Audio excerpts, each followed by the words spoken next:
Bienvenue pour cette quatrième partie de la visite de l'église Saint-Jean-Baptiste de Pierrelet. Nous sommes devant la statue de Sainte Jeanne d'Arc,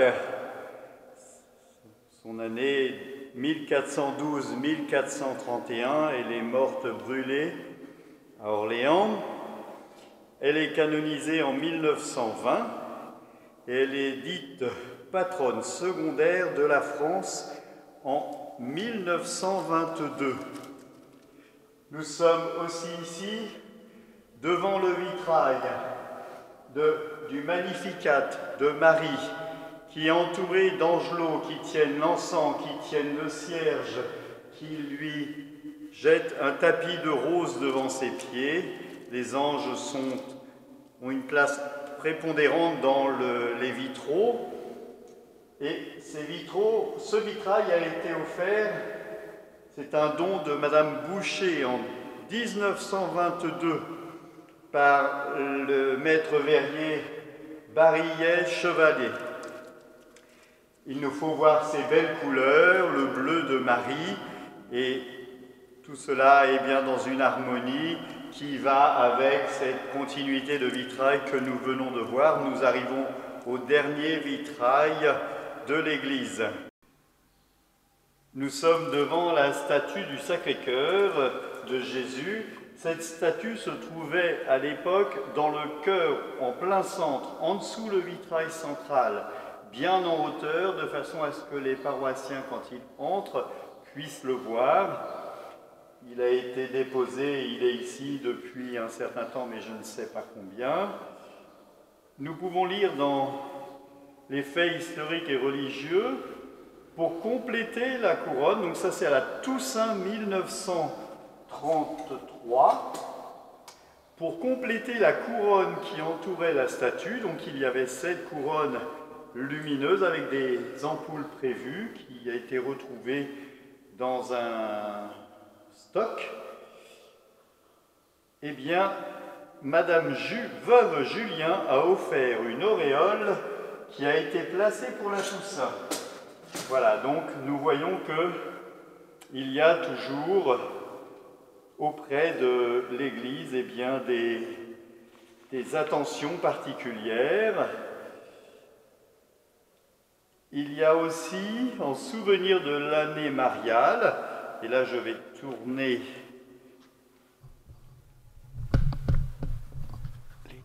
voilà, nous sommes devant la statue de Marie, en souvenir de l'année mariale, a été offert une guirlande électrique à l'autel de la Sainte Vierge. Donc nous sommes devant l'autel de la Sainte Vierge, et ici, sur les côtés, nous voyons des crochets qui devaient tenir la guirlande électrique de Marie. Marie, donc, qui tient cette statue, qui tient l'enfant Jésus, et l'enfant Jésus qui tient le monde dans ses mains. Et au-dessus, je vais vous faire voir la photo, il y a l'enfant Jésus assis qui trône et qui tient comme sur un trône, faisant un trône avec sa main, qui tient donc cette boule qui représente la terre, une terre couronnée avec une croix au-dessus.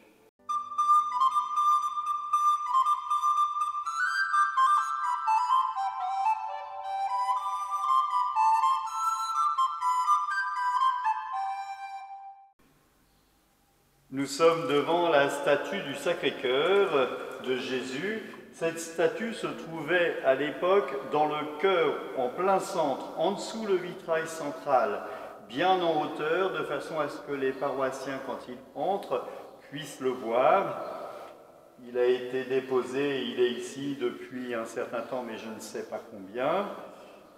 Nous pouvons lire dans les faits historiques et religieux, pour compléter la couronne, donc ça c'est à la Toussaint 1933, pour compléter la couronne qui entourait la statue, donc il y avait cette couronne lumineuse avec des ampoules prévues qui a été retrouvée dans un stock.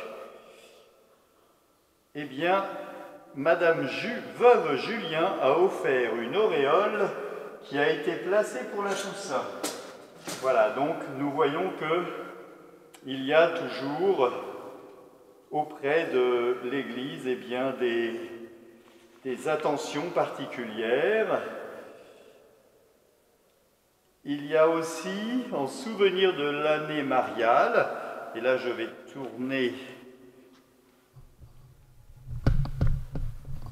l'écran, voilà, nous sommes devant la statue de Marie, en souvenir de l'année mariale,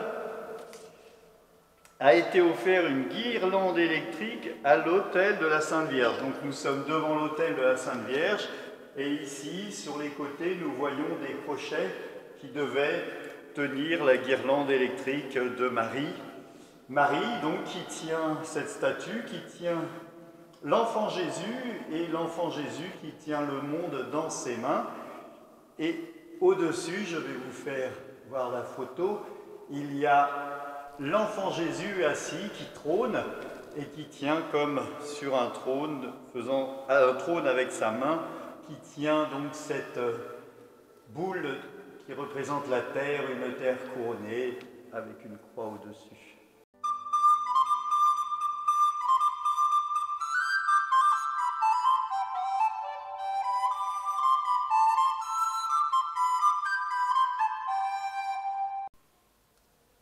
Nous sommes face à l'autel.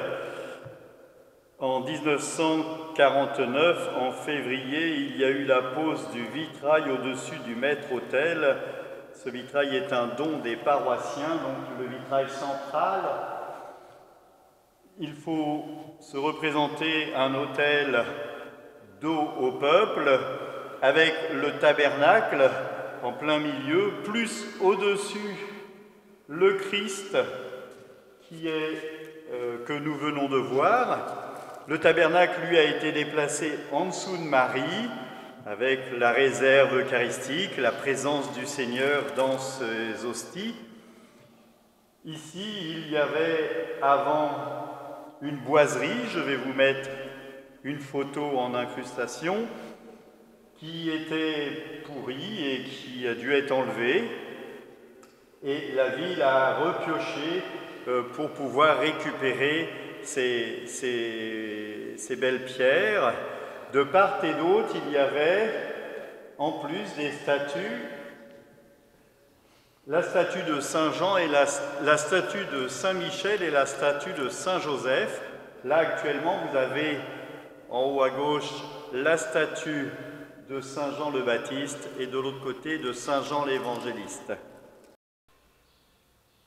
On peut penser que le chœur, les pierres étaient les pierres de la première église avant celle-ci, c'est-à-dire avant 1852, et que le vitrail, ou en tout cas une fenêtre, était descendu parce que l'on voit ici eh bien, une place réservée où l'on pourrait très bien imaginer que le vitrail ou une fenêtre était posée ici, et que lors de la construction de cette église qui devait être plus grande, on a remonté le vitrail pour donner un éclairage.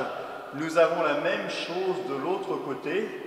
Par contre, au centre, il n'y a pas cet espace de béton, et donc nous pouvons penser que le Christ était ici, le Christ, le Sacré-Cœur de Jésus, la statue, ici en plein milieu, sans fenêtre.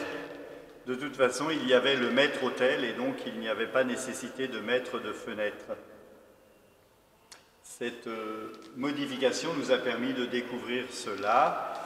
je vous ferai voir dans une prochaine vidéo comment était structurée l'église avant et comment elle a repris son espace à peu près normal.